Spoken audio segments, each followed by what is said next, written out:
Welcome to Forte Catholic, and this is another video in our series called A Catholic Perspective, where we are looking at things from pop culture and looking at them on how they affect us and how they affect our faith. So today we are doing the first season from The Morning Show, a TV show, a wonderful TV show on Apple Plus. The Morning Show is a fictionalized story that happens in our real world timeline. So like when COVID happened, that's season 2, so we won't get into that. When COVID happened, they got delayed. The Me Too movement and kind of when all of that broke. The first wave and the second wave, we'll talk about that as we go on. But it's a fictionalized story, but based on very real things that happen, like powerful men being fired from jobs because of sexual misconduct, that sort of thing. Before we get started, two things. A spoiler warning for season 1. We're going to be talking about all the things that happen in season 1. Maybe not all of them, but spoiling major plot points. But also a trigger warning if you have not seen the show, or if you have, and sexual misconduct or molestation or anything like that has happened to you or somebody that you love, just know that we're going to be talking about those things as we move through the video. So first of all, if you are not familiar with the show, the cast is tremendous. It involves Jennifer Aniston and Steve Carell, who play the two main anchors, Reese Witherspoon, Janita Gavankar. Had you seen Janita before this? No. Okay, by the way, this is Allison Sullivan. She's going to help me with this. Hello. I'm so used to being the co-host on the podcast that it's strange to have another human being on this. I need no introduction. Allison Sullivan, mom of 18, TikTok star. Feels like two of those. This is two truths and a lie. Yes, right. Janita Gavankar. She was in along with Mark Duplass, who played the executive producer. Both of them were in The League together. It's one of my favorite TV shows of all time. Janita was also in. She's been in a bunch of Star Wars stuff, that sort of thing. The best new actor to me, I had never seen Billy Crudup, who played Corey Ellison. Yeah, he's my favorite character in the whole show, and I had never seen him before. So the cast is great. The story is great. Like how they tackle the Me Too movement in a very nuanced way. Like it's one of the best written and acted TV shows that I've seen in a very long time. It's probably unnecessary to say this is definitely a grown folks show. Oh yeah, 100%, 100%. Yeah. If you're a child still watching this, if you got through the spoiler and trigger warning, you probably shouldn't be here. Yeah. So I'm going to recap it, and then we're going to have a conversation about the primary plot points, the biggest one being the Me Too movement and those sorts of things, and how the show handles that situation. So just a recap of the show. This is about the fictionalized #1 morning show in the world. So think like Good Morning America, like that sort of thing. Hosted by Alex Levy, who's played by Jennifer Aniston, and Mitch Kessler, who is played by Steve Carell. At the beginning of the show, they're reporting on the beginning of the Me Too movement. So oh my gosh, I had his name. The Harvey Weinstein. Harvey Weinstein. Yeah. It's like the director who, like, kind of that first wave, like 100% illegal, like actually sexual favors to move up and get roles, to move up in your career and all those types of things. So they're reporting on that, which comes important later. Down the line, Carell's character gets accused of sexual misconduct for sleeping with multiple women on the show and is almost immediately fired. So it comes out in public. Like I think it's like 6 women that slept with him that worked on the show, and he gets fired immediately. Alex, who's played by Aniston, was about to be let go. We find this out as all of this is kind of blowing up. She was about to be let go. She was kind of getting older. Like the ratings were going down. People weren't connecting with her more. They were going to replace her and keep Carell, but then obviously this happened, and they fired the Carell guy. But now the network can't fire Alex because they're dealing with all this fallout. Even then, they're still strong arming Alex. So she wants a new contract. She wants more money and more like stake in the show. She wants to be able to pick her co-host. They say no, because they know they're going to fire her soon. So she said, she doesn't get co-host approval. So at this big media function, she announces, to everyone's surprise, that Reese Witherspoon's character, Bradley Jackson, is going to be the new co-host, which surprises Alex and Bradley and the network and everybody. But it's her just. They're not giving her power; she takes it. Right, exactly. So these two women, Bradley Jackson and Alex Witherspoon and Aniston, they butt heads. They just don't connect. Alex kind of wants things to stay the same. She wants to be the person in power. She's been there for years. Everything's been going well. Bradley is brash, and her big thing, she wants to be the truth teller. She wants she doesn't want to do a fluffy story about puppies, which is typical stuff that you do on the morning show. She wants to attack the big issues. And obviously the show has one of the biggest issues in it with this whole Me Too movement thing. The show tries to gain its footing, addresses the issue. Like Bradley interviews one of the women that came forward and said that with the misconduct of Carell. We get a flashback episode, which is, I think, the most interesting episode. We'll get into that a little bit. That actually shows Mitch in the past. And it's the whole story leading up to all the way through him sleeping with one of the women that worked on the show. Her name gets pulled into Mitch trying to clear his name because his big argument, which we'll get into, is that he didn't do anything illegal. Like, he's like, I'm a wealthy, good-looking man. Women want to sleep with me. They slept with me. That's what happened. He's trying to clear his name, right? She agrees to help clear his name, but says she doesn't want her name involved in it. She wants to be anonymous. Her name gets dragged in. She commits suicide. It's tragic for everybody. So in response to this, like almost immediately, Alex and Bradley go live on the air to share about the cover-up from the network that they worked on of Mitch's abuse. They immediately, after about 5 minutes, it's live. The network finally cuts it off. Alex quits and rides off into the sunset. Yes. That's kind of the recap of what happens. Okay. So that is a very good recap, by the way. Thank you. You have great summarization skills. Oh, I appreciate that. I was like, hey, look over this. And you were like, no, I just do it anyway. I was like, okay. So, obviously the biggest thing that this show tackles is the Me Too movement. And one thing that I had never, it broaches a lot of topics that I have thought about and always been kind of scared to talk about. Sure. But, because a lot of the Me Too movement was shown as a black and white thing. Mm-hmm. And I think there was a lot of gray area in it. Mm-hmm. And one of the things that it presents is that there were two waves of the Me Too movement. Mm-hmm. Like the first wave, like the Weinsteins of the world, a lot of people who were 100% give me sexual favors so that, and I'll give you whatever, right? Yeah. Then that second wave was kind of the man in power, the good looking, charismatic guy who wants to sleep around, does sleep around, and then the women come out often many years later saying he took advantage of me or whatever, right? Mm-hmm. So there's a lot of nuance in how the show tackles the topic, which is kind of what I wanted to break open today. Yeah. So I feel like in a lot of areas in our life, you might have a very clearly delineated. So what this show does is it talks about power imbalance. It talks about sexual inequalities. It talks about predatory behavior. It talks about egomaniacs. But what it doesn't do is it doesn't tell you which is which.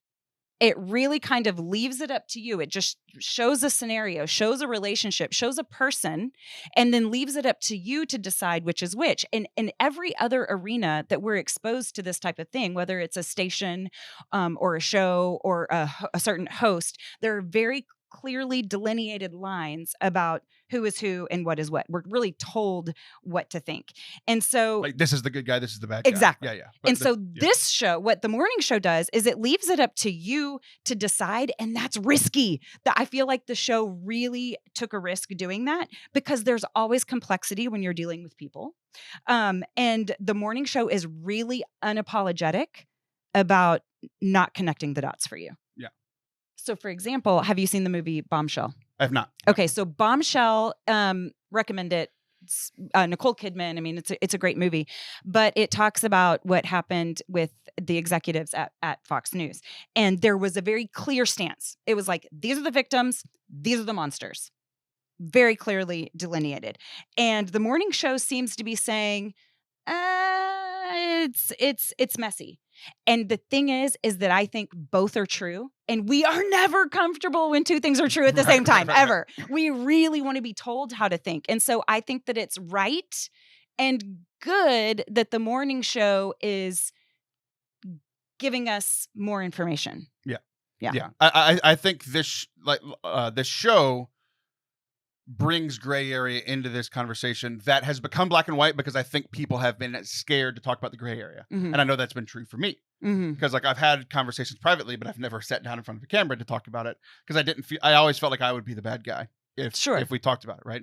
I know that one of your favorite moments helped delineate for me kind of this first wave of Me Too and the second wave. Mm-hmm. Like the first wave, I think a lot of the women were quiet because they were terrified. Like they either signed NDAs, so they're going to break the law to, like, hey, we'll give you this, sign this NDA and we'll give you a promotion and you can never talk about this, right? Mm-hmm. Like that literally happened. Mm-hmm. Like that's criminal and covering up criminal behavior. The second wave, I think a lot of it was still true. Like women coming forward who were scared, from 10 years ago, they were scared to say something. I know women that have been, like personally, that have been in that type of situation. But at the same time, I think that as the landscape changed, there were a lot of women who were like, I actually slept with him, but now I can get something out of this. Right. Because 10 years ago, I slept with him and he was my boss or whatever, but it wasn't a problem then, but now I can use this to my advantage. Right. And that's one of the things that this story tackles as well. So I haven't looked into this, but I'm sure that there's criticism out there of people that are saying, hey, the morning show, you're watering down the Me Too movement. I mean, I'm sure that they're getting criticism in that regard. But what I feel like the show is doing more so is they're shining a light on, hey, this is why it's flown under the radar for so long. Is he powerful? Does he help other people make money? Is he likable? Is he charismatic? These are the things that come into play when something like this happens. Now, is it possible that, something happened, you have consensual sex and something happens on down the road and now all of a sudden someone's crying foul? Does that happen? Probably more so. Definitely more so. I believe that women are working up courage to come out against abusers. Yeah. So is that possible? Certainly. But I think far more so it's the latter. Right. And we'll get into, or let's jump into the flashback episode. I think it's episode 7. It's like 2 or 3 before the end. So you're starting to form like what you think is going on here. And then it shows this woman who worked on the show. She was very talented. She was the like assistant booker, like, booking guests for the show. And she's like, she gets brought on this trip because Mitch Kessler, the guy who gets fired, likes her. She did a good job at work. But he also thinks she's cute, so he brings her on this like remote to Vegas. Mm-hmm. Like they all pack up, they go to Vegas. She's having a tough time just in general, nothing to do with him, and they're on the strip in Vegas. It kind of follows. But to be clear, she is young and practically an intern. Yeah. So she's having a rough day, kind of crying, all those things, having a tough day. Mitch just finds her. He's not seeking her out. He just finds her, right? Like out there, they start talking. He's a charismatic person, like you were saying. Like he's nice and he's being kind to her, and she feels better, right? And then he's like, "Oh, do you want to come up to my room?" And she says yes. And then they're watching a movie, and then he's like, "Oh," he invites her up to watch a movie. You want to watch a movie? Yeah. So they watch the movie. She starts feeling bad. Just there's a lot of trauma before this stuff, like death, and they're doing a story about death, all this stuff. So she's like, I think I want to leave. And he just gets up to hug her. And as he's hugging her, he starts kissing her neck and those sorts of things. And then they move to the bedroom. They sleep together. And then it kind of that part ends. And I think it is the most, like you were saying, like the show leaves it up and like kind of ambiguous, where it's like, if you looking at it from the guy or girl's point of view, it's like from the guy's point of view, that looks like a pretty typical date. You meet somebody that you know from work. Hey, you want to come invite you up to the room, which a lot of times means something, right? They go up to the room. She's about to leave. Like, oh, I thought we were going to do something else. They sleep together. At the same time, she was in trauma already, probably not thinking fully straight because she's dealing with death and all of these things. So it's just one of those things. Well, like, and she agreed to go up to someone's room. She didn't agree to. So every single thing boils down to consent. Right. Consent. And what I would like to see happen is we live in a culture where no means no. I am so tired of no means no. So no means no is such a disrespectful way to enter something as vulnerable as sex. Let's change no means no to yes means yes, because what no means no means is I'm going to push and push and push. I'm going to get away with as much as possible until I am shut down. Right. That is so disrespectful. Let's change to yes means yes, because if she isn't saying yes, yes, yes, you're doing it wrong. And so I think that it's really, really important for when we talk about consent to reshift into something. Consent just isn't no means no. Consent, it's not negative. It should be positive. By the way, I think this is important. And I had forgotten about this. I looked, I kind of, in your recap, I remembered this relationship. They do an excellent job portraying this in the show. Remember the weatherman and the young hold girl? on. We'll get to that later. Oh, okay. Let's stick with this. We'll come back to But that. there's consent there. There is. But Everything's the same. I think that the no means no to the yes means yes thing is something that has changed since the Me Too movement. I don't think that was in many people's purview before Harvey Weinstein. And this all happened. But you should, as a woman, you should be able to go up to a room and have a drink without it meaning XYZ. Right. We should be able to communicate clearly. I don't want to get into Santa Baby, but or not Santa Baby, but yeah. I watching the show, I thought a lot about I really can't stay. Yeah. Because like it's almost the same thing that happens. It is. She doesn't say no. She says she wants to leave, and then he just is he being seductive or is he being a predator? Mm-hmm. And that's been the conversation around that song ever since the Me Too movement. It was this cute little song that everybody loved. And then the Me Too well, you're taking a dated conversation and you're applying it to normal. So in today's standards, if you were to have that conversation, it would 100% be abusive because we don't need to lie about what we want anymore. Right, but I can say, I get what you're saying, but I want to stay. But I think before the Me Too movement, yes. Before the Me Too movement happened, I don't think that was as big in people's minds. Well, we're learning. We're learning. But what I'm saying for Mitch particularly, in that situation,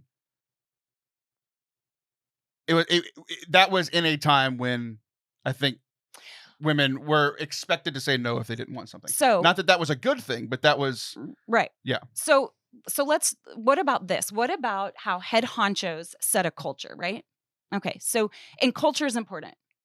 And as the head honcho, this is why people in the Old Testament begged for a good king. It's like, this matters. Or do you have a culture of honesty and respect and vulnerability? Or do you have a culture of greed and ascension and power and money? And so as a head honcho, that is your responsibility. And now, of course, sin has entered the picture. I mean, this whole show is about... right. I haven't said that yet. I don't agree with any of this, guys. I mean... I wouldn't do any of these things. One of the big questions I have is... And the show doesn't... I mean, the show talks about it. Like, he gets fired, but he didn't do anything illegal. Like, he didn't straight up rape any of these women, right? Which is why he's not in jail and just lost his job. Right. But one of the arguments that he has is that the reason he got fired was a morality clause. That's pretty ambiguous. Like, are you a moral, upstanding person? And that shifted over time. Where, like, as we got more healthy as a society and we're starting to get to these things like what you're saying, like, you need consent and an actual yes, not just an absence of a no, right? But when he started 25 years ago, that wasn't a thing, right? So he's a schmuck and like definitely shouldn't be doing these things, but he didn't do anything illegal, which is one of his big arguments for like his whole life got ruined. Now, granted, he ruined some other lives along the way, but his whole life got ruined for things that he didn't do or things that he did that weren't illegal, that were just morally wrong. So he shouldn't be a leader in an organization. Right, he shouldn't be, so he is exposed to a lot of, so the company decides what's our culture. You've gone against that because they're going to say we're a culture of whatever, which it becomes complex because they're putting one thing out and they are something on the interior, which is opposite of that, but whatever. But they want to put this right foot forward. And in putting that right foot forward, they've said, you now have to lose your job.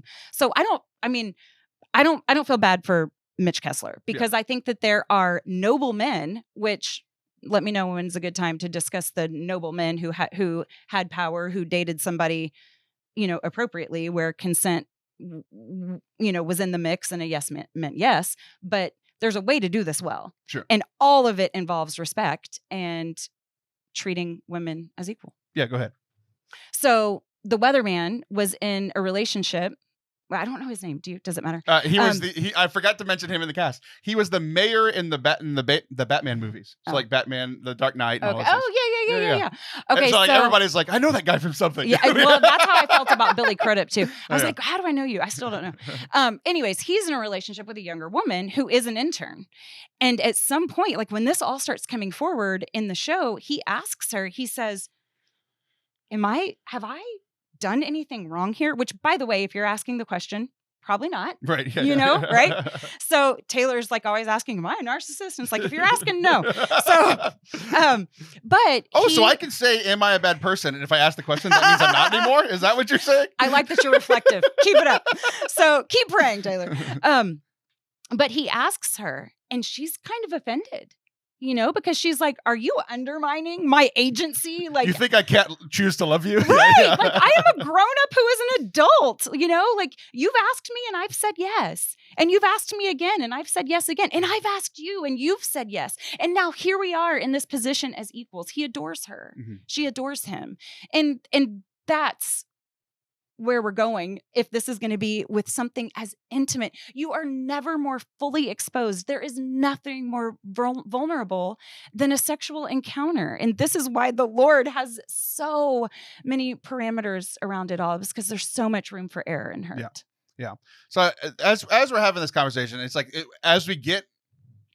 when we're in gray area, the more we can parse things out, the more we can start getting back to some kind of black and white, right? Yeah. Like there's actual moral goods and evils, right? To the point where like I've been in youth ministry for a long time, and a lot of times kids ask like, how far can I go with it? Not saying how far can I go with a boy or girl, or whatever. Like that's a question that I've gotten a lot. And my answer is usually like, if you're asking the question, you've probably already gone a little too far, right? Which, you know, whatever, it's going to happen, but that doesn't mean it's a good thing. But like with Mitch, he lives almost his whole private life in the gray area, that it's gonna step into where it's black and white pretty quickly, right? So where like ultimately, I don't think he did anything illegal, but I think he did a lot of things wrong. I think he hurt a lot of people, took advantage of people, and those sorts of things, and he's able to reflect on that a little bit, but never fully get there. Like he still thinks that he's like, I'm dying for season 2 to see if there's any transition. Because like at one point he wants to come forward, like we talked about in the recap, he wants to come forward and kind of clear his name, because it's one of those, he wants airtime. It's one of those things where he's being punished, but does the punishment fit the crime kind of thing, right? We have that like he's being punished like he's a criminal, but he's not quite a criminal. I don't know. It is that gray area, right? But it's like he wants to come back and talk about it, but they're like, if you come back and talk about it, the thing that you need to do is admit that you were wrong.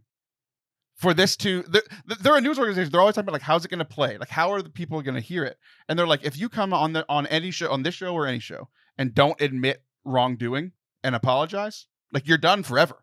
We're done with you. The world's going to be done with you. Like you have, and he wouldn't do it. Yeah. He wouldn't say that he did anything wrong. Right. Well, and the public is really forgiving. Like just this world we live in. If you come out with a sincere apology, we can move on really quickly because we recognize our own humanity. You know, I mean, I think that what you're suggesting is that these things that he has dealt with and has been accused of and is being punished for are kind of relatable, you know? I mean, and so if he were to just be really truthful about, look, this is how I saw it. This is how I felt when it happened. This is what I've learned since. The public really can move on pretty quickly. What's important, I think, as we continue to grow and learn and move on, is that women need allies. So there's this author, actually, she's an academic. Her name's Robin DiAngelo. She talks a lot about race, and she talks a lot about how allyship is so important. So she goes through these stats of, you know, what percentage of the presidency is male? 100%. What percentage of the Fortune 500? No, Kamala was president for like 2 hours whenever Biden was 99.99999. But how much of how many of the Fortune 500 CEOs are male? It's like 95%. Yeah. Okay, Congress 80%, whatever.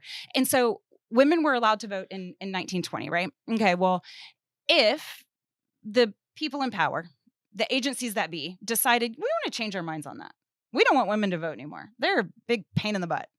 Now, could they do that? They could, because look at all this power that all these males have. Now, would they? No. Why? Because we have allies. Because there are enough males out there that go, no, that's ridiculous. That isn't right. So as we're working for people who are marginalized, whether it's women in the workplace or whether it's, and on and on and on, we need allyship. Right. So men to say, hey, this is a problem and this isn't okay with me.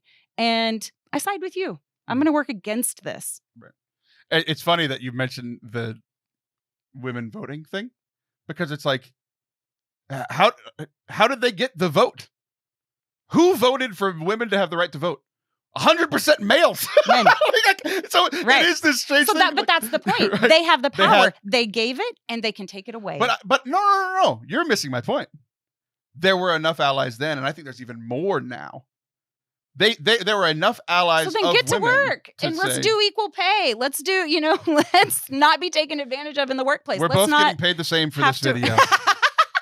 Zilch. We get paid in quarters. We get paid in ferns. We did it. I go equal pay. We did it here. Oh, show's over. We did it. The man didn't like that we got equal pay. The man is attacking us. I'm leaving that in. Yeah, that's good. It's really good. Okay, a couple other thoughts. We talked about the culture and that sort of thing, right? Mm-hmm. Like it could be argued, is Mitch or the guy who runs the organization the bigger pig, right? Because the guy that's running the organization knows what Mitch is doing, and he doesn't fire him or anything until it becomes saving his own job and that sort of thing, right? And that's a theme too, that like even Alex knows what Mitch has been doing, feels complicit.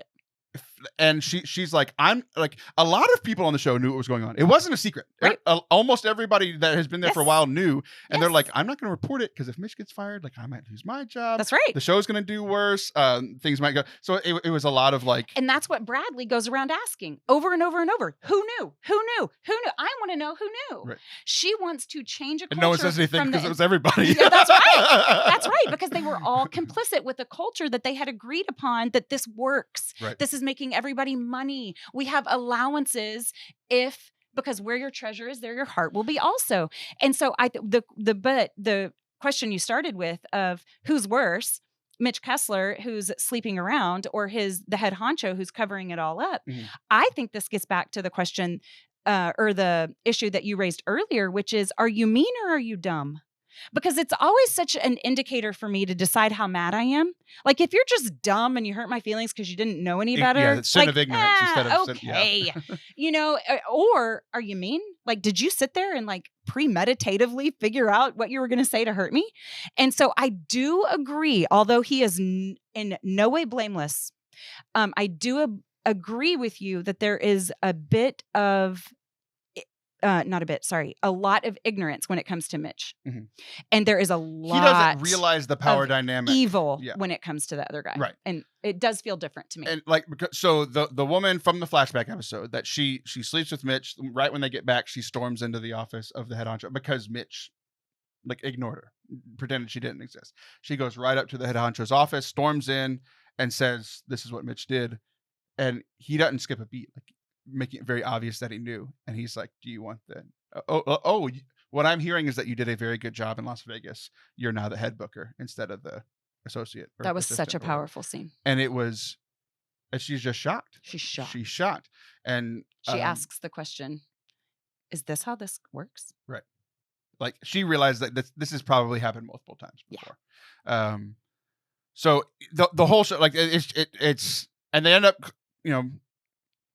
trying to clean house, and there's all these other people, and like obviously at the end, like the two women on live TV, out the head of the network. Carell's character's already been fired. Mitch has already been fired. They're outing the network and saying that they were complicit in all of this, that they knew all along. They have proof that they knew all along, and it not only ruined the women's lives, but literally caused one woman to kill herself, right? Mhm. So, really deep, thought-provoking show. It's one of those, a lot of times you can watch TV and be like, oh, that was nice, and just kind of go about your day. Yeah. I have not This one stopped. stays I've with not you. stopped thinking Yeah. about the show, and I Yeah. finished season 1 like 2-3 weeks ago. Yeah. And been debating, should we talk about this? Yeah. Like that sort Yeah. of thing. So, was there anything else from the show that you wanted to hit before we? I have one last thing, but I'll save it for the end. Do you have anything else that you want to hit from? No, I want to hear what you have to say. Okay. We've talked about this a little bit. Okay. You are Alex. Oh. And here's what's funny is that I cannot decide if I'm honored or offended. Because I do. I love her. Let me rephrase. Because Alex is not the most moral person in the show either, and you're a much better person than she is. You in your older age, you got started in acting, what, a year or two ago? Yeah. Alex got started doing this thing when she was in her 20s, right? Yeah. Before she got married and had a kid, which she ended up having and gets divorced, and Yeah. everybody hates her, right? Yeah. I feel like if you would have started acting Mhm. at 21, Mhm.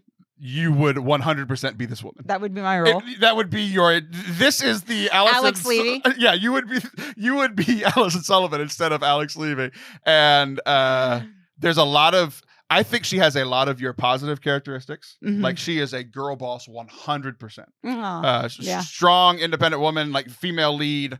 Yeah. The moment that I thought of you the most, we actually talked about this the last time you were on the show, Okay. is that I think a lot of people, I have the privilege of seeing your like private life, right? Mhm. Like friends have the privilege of seeing each other's private life, Yeah. where there's one moment where everything's swirling. The Me Too movement is going. Reese Witherspoon has started. She has no idea what she's doing. She can't find her footing. Nobody seems to like her. Like nothing is Yeah. going well. Yeah. And Reese Witherspoon's character runs out to Alex, and she's like, how do you have all of this together? Everything. And Alex is just like, I have no idea what's going on. Don't. But like to everybody else, she seems like she's pulling the strings. She Yeah. saved her career. She Right. pulled Reese Witherspoon's character in. She's handling all of this. She's been like the Yeah. champion of the whole show. Yeah. But like kind of behind the scenes, she's like, I don't know what I'm doing. Yeah. And I was like, yeah. She just makes it look good. yeah, that's you. Interesting. You know what's funny is that I try to be honest about that. Like when I'm struggling, I will very intentionally make a post that like everything's hard right now. But there's something about in the telling that it's hard and in telling it well that makes it not look hard. Right. Because I said that this is hard in a way that is relatable to people, then it's not hard anymore. Right.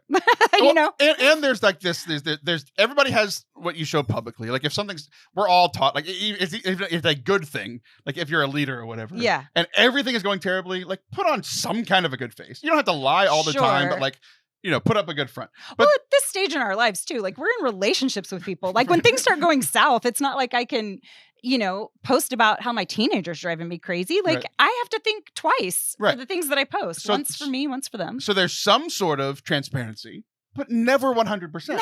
Except for with your friends or people you're close to. Totally. Which is what Yeah. like that moment was. There's no cameras. It's just the two of them. Yeah. Like so I thought it was really funny. And like just how she handles herself, and just like she gets like literally like when you get flustered, when she gets flustered, it's the same like there's the same exact movement, it's the same motion. I will take Jennifer Aniston's mannerisms Yeah. any day. I love She it. hasn't aged a day since Isn't the first she day of lovely? Friends. She's great. Reese Witherspoon looks exactly like she did in Sweet Home Yeah, Alabama. I know, Like, that's annoying too. Yeah. Yeah. So I like the Jennifer Aniston because as I was watching the show, I was like, oh man, I'm Reese Witherspoon and she annoys the heck out of No. me. Like this little ankle biter. you're not. And so You're not I close. I like the Alex better. You're not close. She's so annoying. Just I'm glad we on agree, all the Taylor. time. Look at us agreeing. And with the Alex, like anytime you compare somebody to somebody, it's like, are you doing the good parts and the bad parts? I think there's a little bit of both. It's like Yeah. it's not 100% Yeah. quantifiable, Yeah. but it's one of those things that like I didn't watch a second of the show not seeing you as Alex Levy. There wasn't a minute. There wasn't a moment. I'll take it. So if you didn't meet Seth, that's what your life would have looked yeah, like. well. Oh, Woo! sorry. I should have asked to touch your shoulder. Wow. All right. Ally, right here. Ally. Well, I think that's what we have. No final thoughts? No. We're good? No, Okay. that's a great show. Check it out. Highly recommend the show. Go check it out. Let us know what you think in the comments. Like it's just, a very touchy subject. Hopefully we handled it with some sort of care. I know you did. We'll see if I stumbled through any of this. Okay. I don't know. But you don't know. No, I mean, I think it's very easy to make a lot of people feel things on this topic. And so Yeah. I do think it's important to It's hard. handle people's tender emotions. It's hard. With So- so. That's it. Check out the show. I thought it was really good. Let us know what you think. Unless it's really mean, then send email that to AllisonLevy@gmail.com. I have really thick skin. All right, subscribe to the channel. We'll be back soon. Bye.